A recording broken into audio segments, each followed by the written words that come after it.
Sangat sejahtera bagi Bapak Dirjen, eh, Ibu Susan dan teman-teman sekalian. Izin perkenalkan dulu, nama saya Wahyu Menjelan dari Prodi Informatika dengan NIM 1924032. Nah, pada kesempatan kali ini saya akan menjelaskan tentang praktikum PBO yang ke-11, di mana praktikum PBO yang ke-11 ini kita dituntut untuk bisa tujuannya nanti kita adalah membuat yang namanya user interface atau UI dari praktikum 10 yang sebenarnya sudah eh, dari praktikum 10 yang kita lakukan kemarin. Nah, di sini nanti ada beberapa perubahan, ada beberapa tambahan yang diberikan, di mana nanti kalau untuk praktikum 11 ini ada nanti penambahan di bagian DPO dan juga views-nya di sini. Nah, kita masuk masuk ke hadapan generalnya. Nah, kita mulai dari bagian 2D. Nah, kalau di bagian 2D sini, nanti kita masuk ke bagian yang pertama itu di sini. Nah, di bagian 2D controller. Nah, 2D controller ini ya nanti ini sebagai pengatur alur dari fitur CPD-nya.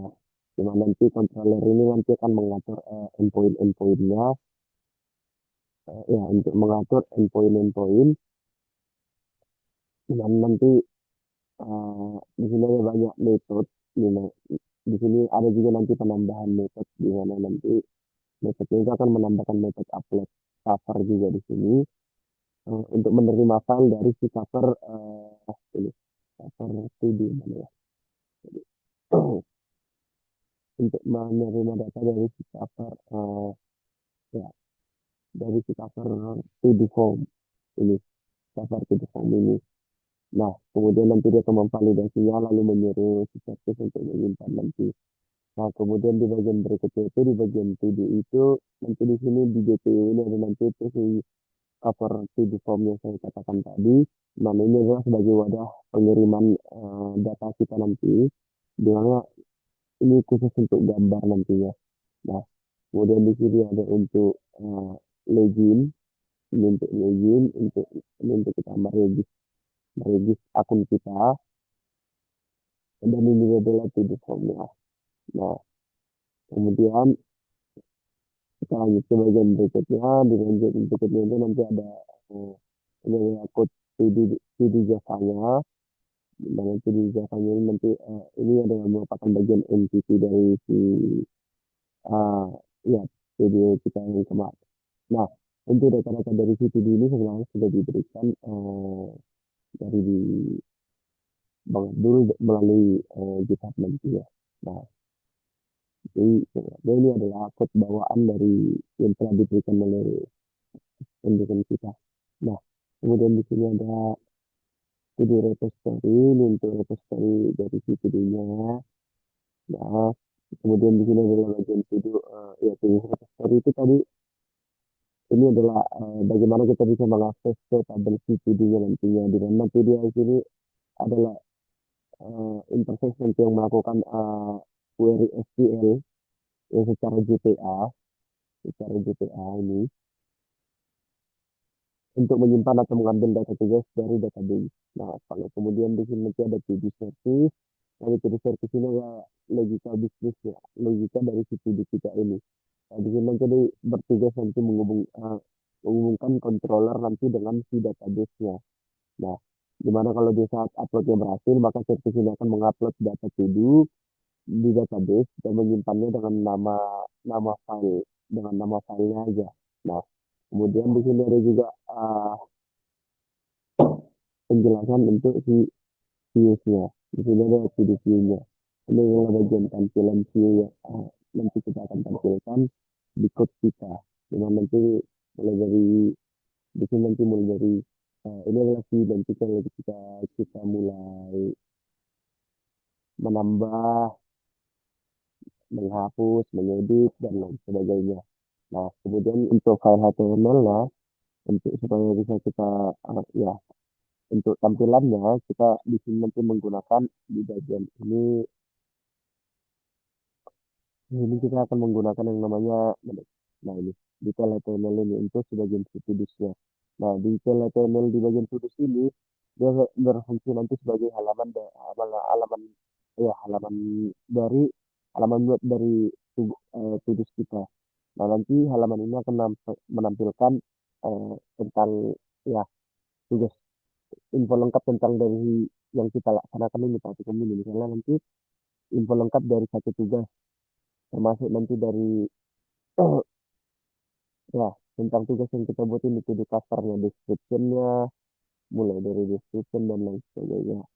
Nah, juga di sini ada nanti HTML. Nah, HTML ini tujuannya nanti untuk untuk menambah ya ini nanti HTML untuk halaman tugas detail tugas untuk kita menambah ini menghapus ini mengedit cover dan juga ini nanti untuk eh, edit HTML nanti dia mengedit tugas biasanya nanti. Nah, ini adalah tampilan-tampilan yang kita gunakan untuk situsnya. Nah, di sini akan coba kita jalankan saja.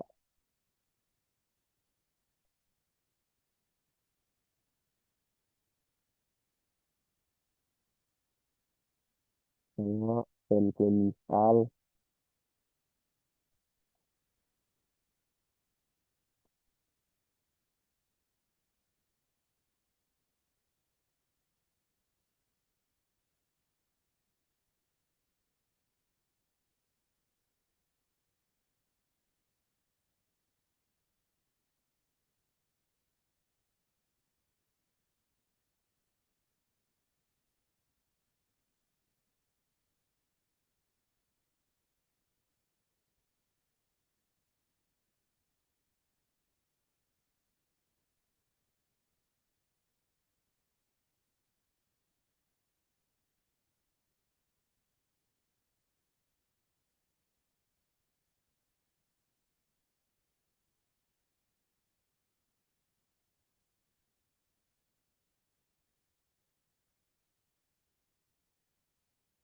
Loading, tunggu sebentar.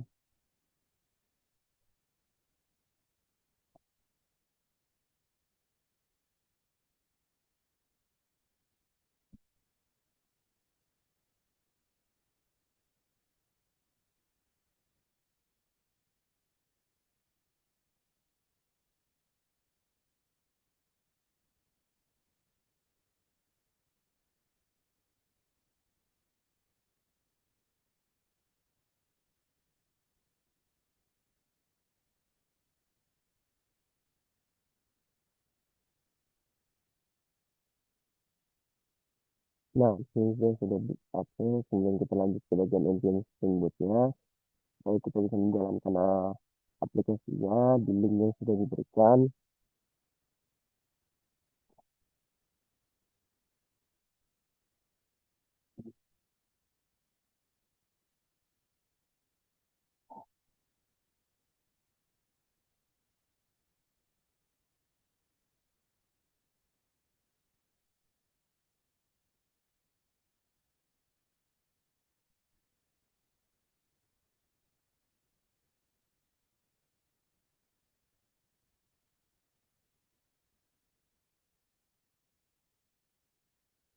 Nah, di sini sudah berhasil. Kita langsung saja masuk kepada tampilan UI-nya. Inilah tampilan UI-nya. Kemudian kita masuk. Nah, di sini saya tes tadi.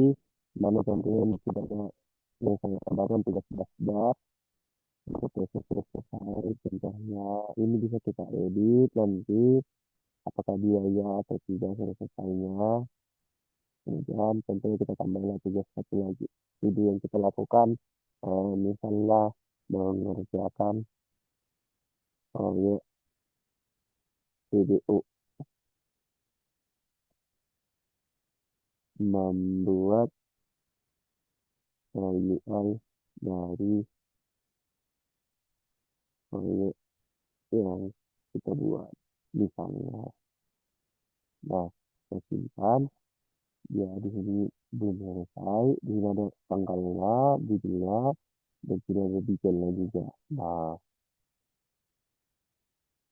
kemudian di sini juga sebenarnya bisa kita ubah covernya untuk seperti kita tambah-tambahkan gambar-gambar untuk cover dari proyek ini. Nah, dan statusnya juga bisa kita ubah. ya atau tidak. Nah, jadi dari sini tampilan UI dari aplikasi Kudus kita sudah berjalan dengan lancar. Nah, di sini kita lanjut lagi ke bagian berikutnya dari eh, dari tugas kita. Ini kita lanjut lagi ke bagian berikutnya. Bagian berikutnya kita akan menjelaskan tentang eh, yang aktivitas bagian B kita. Nah, di mana aktivitas bagian B kita itu tadi kita disuruh membuat UI dari P10 kita kemarin, di mana P10 kita kemarin itu ada tentang cash flow dan to do, gabungan dari cash flow dan to do. Nah, kita disuruh membuat yang namanya tampilan UI dari situ. Nah, jadi di situ kita langsung saja ke bagian cash flow-nya. Di sini di bagian cash flow-nya itu kita jelaskan pertama ada cash flow controller. Cash flow controller ini dia adalah yang mengatur alur dari si cash flow kita nantinya. Di mana nanti si controller ini akan menangani request user nantinya, request user eh, terkait keuangan seperti misalnya menampilkan daftar riwayat transaksi kita atau menyimpan data transaksi dari kita. Nah, kemudian di sini ada cash flow form. Nah, di cash flow form ini dia adalah validasi input keuangan kita nanti tujuannya di sini. Nah, di mana nanti controller ini akan menangani request terkait keuangan kita seperti menampilkan daftar riwayat transaksi, menyimpan atau menyimpan satu daftar transaksi yang baru. Nah, kemudian di bagian berikutnya itu ada di bagian cash flow, di bagian ini cash flow dan cash flow Java ini. Nah, di cash flow Java ini adalah ini nanti sebagai representasi dari tabel database kita, di mana nanti ini adalah entity, di mana entity nanti akan memetakan kolom-kolom database seperti amount atau jumlah uang kita, description, dan type kita. Nah, seperti itu. Nah, kemudian kita masuk ke bagian berikutnya. Di bagian berikutnya itu adalah story. Ini adalah repository. Kalau di Video repository itu dia tadi kan untuk mengakses ke tabel PD. Nah, sedangkan kalau dia untuk cash flow repository berarti dia untuk mengakses ke tabel si cash flow kita, cash flow repository ini. Di mana nanti ini adalah interface untuk melakukan kita melakukan query juga yaitu em, secara otomatis atau secara dengan menggunakan atau GTA untuk menyimpan atau mengambil data tugas dari database kita. Nah, kemudian kita masuk ke bagian berikutnya ada cash flow service. Di bagian cash flow service ini adalah dia berfungsi sebagai logika dari keuangan kita, logika dari ya cash flow kita. Nah, di mana service ini nanti akan eh, menangani logika penyimpanan transaksi kita dan bisa jadi di sini juga ada logika nanti di sini nanti ada logika untuk menghitung total saldo kita berdasarkan pemasukan dan pengeluaran yang sudah kita buat. Nah, di sini untuk bagian front end-nya, di bagian front end itu kita menggunakan HTML, di mana dia nanti di sini di bagian HTML-nya itu ada form HTML dan hoof HTML. Nah, di form ini dia nanti ini adalah untuk input transaksi kita. Halaman ini nanti untuk mencatat transaksi baru, di mana nanti dia berisi inputan angka dan jumlah uang, dan nanti ada teks untuk keterangan dari ini. Nah, kemudian di sini ada home HTML. Di bagian home HTML ini adalah dashboardnya atau bagian tampilan ya dashboard halaman utamanya. Nah, ini adalah halaman utamanya. Isinya adalah nanti di sini adalah tabel yang nanti dia di sini ada terdiri dari database yang menampilkan riwayat transaksi yang pernah kita buat seperti pemasukan berapa, pengeluaran berapa, kemudian apa aktivitas yang kita lakukan sepertinya misalnya nanti menambah uang menambah uang eh, mengirim uang kepada kakak misalnya nanti itu termasuk pemasukan atau pengeluaran berarti pengeluaran. Nah, kemudian berapa jumlahnya seperti itulah nanti tampilan yang ada di dashboard atau halaman utamanya. Nah, di sini langsung saja coba kita jalankan.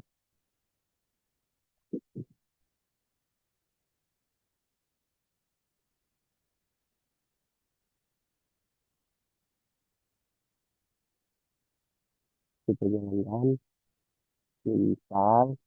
Ya sama seperti tadi,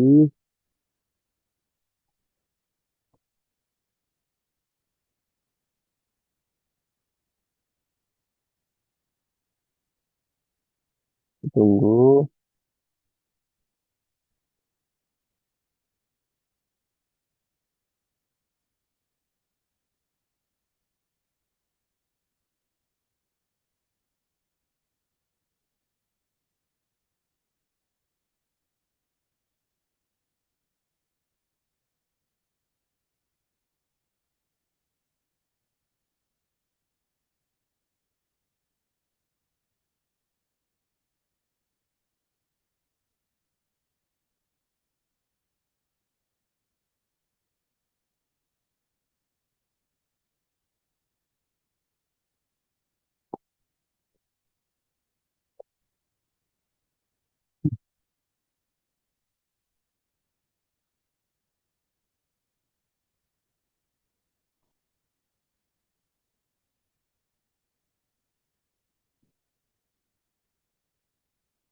Oke, setelah dia sukses, kita lanjut ke bagian berikutnya, bagian pembuatan, juga menjalankan aplikasi kita.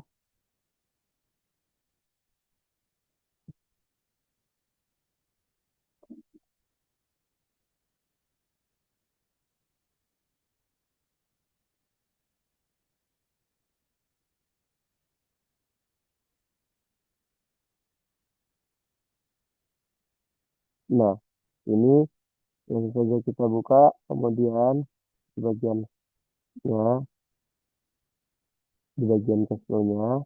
Nah, ntar saya contohkan. Nih, nah, kita masuk ke bagian tampilannya. Ini kita, tadi saya sudah daftar akun saya, tinggal masuk. Nah, di sini sudah ada saya buat tadi daftar to-do list.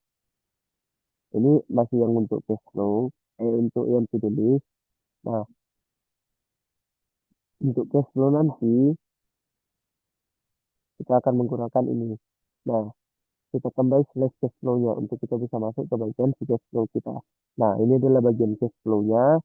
Nah, di sini saya sudah tadi membuat ini pengeluaran, pemasukan, contoh kita tambahin lagi. Contoh ini pemasukan dari bank BCA biasanya. Contohnya, ini tujuannya untuk misalnya gaji. Gajinya itu misalnya contohnya 1,5 juta. Nah, keterangan di sini misalnya gaji pertama. Nah, kita akan simpan datanya. Nah, di sini sudah berhasil, di sini berarti sudah ada total pemasukan 1.600.000, di mana itu 1.500.000 ditambah yang tadi itu, kemudian di sini ada total pengeluaran itu 45.000, berarti sisanya 1.500.000, 1.555.000. Nah, dari sini juga kan tadi kita disuruh menampilkan tampilan UI dari P10, di mana P10 itu adalah gabungan dari P10 dan P10. Kemudian setelah kita buat di sini ini untuk cash flow-nya, kita bisa juga ke situ dia. Nah, ini ke to-do list kita yang tadi, yang saya sudah buat tadi. Nah, berarti tampilan UI dari P11 ini telah berhasil kita buat dan tanpa ada kesalahan sedikit pun. Nah, demikian yang bisa saya sampaikan. Jika ada kesalahan kata, saya mohon maaf. Sekian dan terima kasih.